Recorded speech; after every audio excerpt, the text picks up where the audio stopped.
Bem-vindo, alunos, ao canal O Mundo da Estética. Hoje a aula será sobre recursos tecnológicos, parte 1. Primeiro vamos falar sobre endermoterapia e vacoterapia. O aparelho de endermoterapia ou vacoterapia, ele foi criado com o objetivo de eliminar as cicatrizes de queimadura e de acidentes. A endermoterapia ela consiste no equipamento de eletrosucção, composto por um compressor, provocando uma pressão negativa, podendo variar de 0 a 600 mmHg.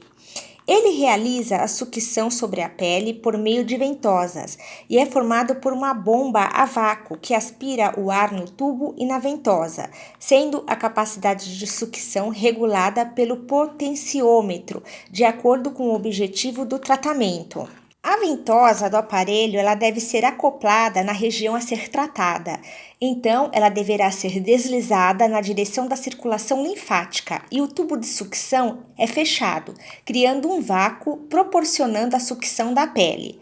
A atuação de maior intensidade da sucção é do tipo mecânica, pois se observa a mobilização do extrato cutâneo profundo com o deslocamento do tecido de suco, como as rugas, ocorrendo a produção de colágeno. A endermoterapia também tem como função a esfoliação da pele, eliminando células mortas, tonificando e devolvendo o brilho natural da pele. Esse equipamento ele é muito seguro e prático. Ele não promove queimaduras, mas quando não usado de maneira correta, ele poderá provocar hematomas no tecido. Ele é indicado para o tratamento de celulite, para o auxílio na drenagem linfática, ajudando na eliminação de toxinas, para tratamento de gordura localizada, principalmente aquelas mais compactas, nos pós-operatórios de cirurgias plásticas, como fibroses e cicatrizes. Esse aparelho ele poderá ser utilizado de duas formas, na forma pulsada ou contínua. Quando pulsado, é preciso colocar o valor de pressão por minuto. Quando contínuo, somente o tempo que irá realizar. O tempo que poderá ser colocado é de 1 a 30 minutos. Só é preciso tomar muito cuidado na região de tratamento, observar sempre a pele do paciente. Iniciando uma hiperemia, deve ser trocada a região imediatamente para que não ocorra lesões naquela pele. Se a opção for um tratamento sem utilizar a esfera, é usado o modo pulsado, 50% e 15 minutos de tratamento. A pressão deverá variar para cada tipo de tratamento aplicado. Pode ser estimulado os gânglios linfáticos, nesse caso coloca-se 20% de pulso. Nessa mesma ponteira poderá realizar liberação tecidual e muscular. Não tem necessidade nenhuma de utilizar creme ou óleo, pode ser feito sem nada, mas caso optar por colocar, deve ser em quantidade menor para não estragar o aparelho e não perder a pressão negativa do tecido, devido à região estar muito lisa. Na realização da massagem mecânica, utiliza-se a ponteira com rolamento e seus tamanhos são escolhidos de acordo com a área. Para esse tipo de tratamento, é usado o modo contínuo e a pressão negativa varia de 250 a 350. A área ficará hiperêmica devido ao aumento de fluxo sanguíneo, levando mais oxigênio. Após a utilização do vácuo, você poderá também aplicar princípios ativos para agregar e causar mais efeito no seu tratamento, no tratamento dado para o cliente, né? Agora eu vou falar um pouquinho sobre as contraindicações. É contraindicado usar o aparelho no caso de trombose, pessoas com infecções ou inflamações locais, com problemas respiratórios, com doenças renais e problemas no fígado, que apresentem diabetes e problema na circulação sanguínea e também em gestantes. Um outro aparelho que é utilizado é a pressoterapia.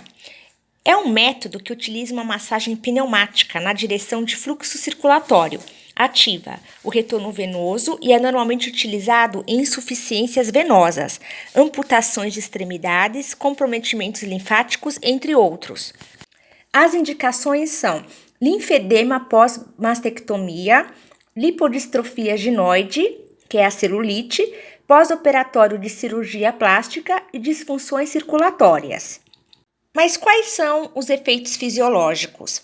Essa técnica vai consistir em uma massagem pneumática, por meio da introdução do segmento corpóreo em artefatos pneumáticos, botas, luvas e cintas, geralmente formados por várias zonas independentes entre si, os quais inflam e desinflam, de forma sequencial ou não, com a ajuda de um compressor.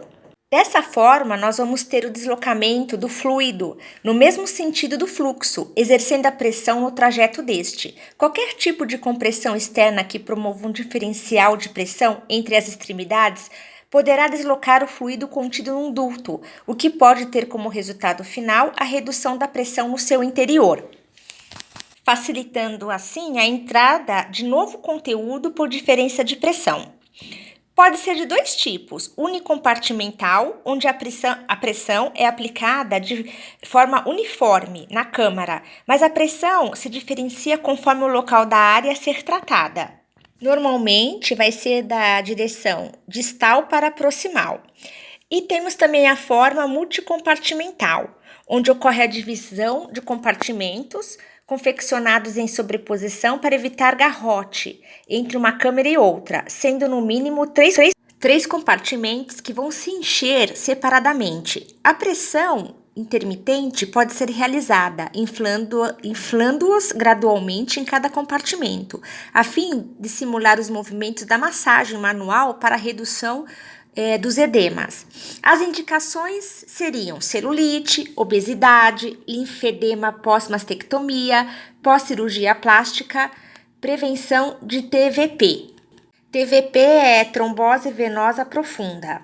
As contraindicações: quadros recentes de tromboblebites, insuficiência cardíaca, presença de edema pulmonar agudo, TVP, neoplasias, inflamações agudas, infecções cutâneas, fratura, síndrome compartimental, varizes importantes. Não pode ser usada, essa técnica de pressoterapia. Agora vamos falar um pouco sobre radiofrequência. A radiofrequência, ela é uma radiação eletromagnética como a luz, porém com uma menor energia.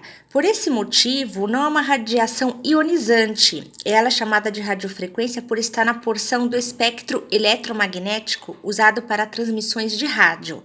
Assim, ela utiliza radiações do espectro eletromagnético na ordem de kHz e MHz, ou seja, energias usadas em radiotransmissões. Ela pode ser uma energia transmitida em forma de ondas com alternâncias cíclicas de polaridades e frequência elevada. Não produz efeitos neuromusculares intensos e nem eletroquímicos que sejam significativos. Portanto, ela vai provocar um efeito de aquecimento pela conversão ou pela absorção dessa energia pelos tecidos. A radiofrequência, ela produz um processo chamado de diatermia, que é utilizado há muito tempo como uma termoterapia profunda. A onda eletromagnética de radiofrequência, ela atravessa os tecidos entre os eletrodos e acaba produzindo um aumento da temperatura de acordo com a lei de Joule, onde quanto maior a corrente elétrica através de uma carga resistiva, que seria o tecido, maior a produção térmica. O maior efeito de transmissão dessas ondas de alta frequência nos tecidos é produzir o aquecimento, essa conversão de energia elétrica em energia térmica. A radiofrequência, ela é indicada para o rejuvenescimento e tensionamento da pele, para a redução de celulite, para a redução de gordura localizada. Ela vai melhorar a aparência das cicatrizes. Ela é utilizada no tratamento da flacidez pós-lipoaspiração, para tratamento de cicatrizes de acne e tratamento de estrias.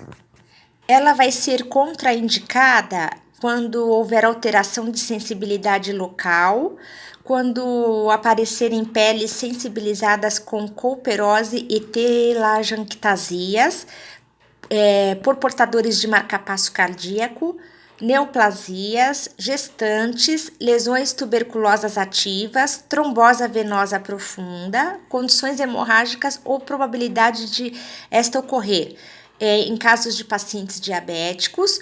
Sobre o globo ocular não se pode usar. Recomenda-se cautela em aplicação periocular, respeitar o limite ósseo.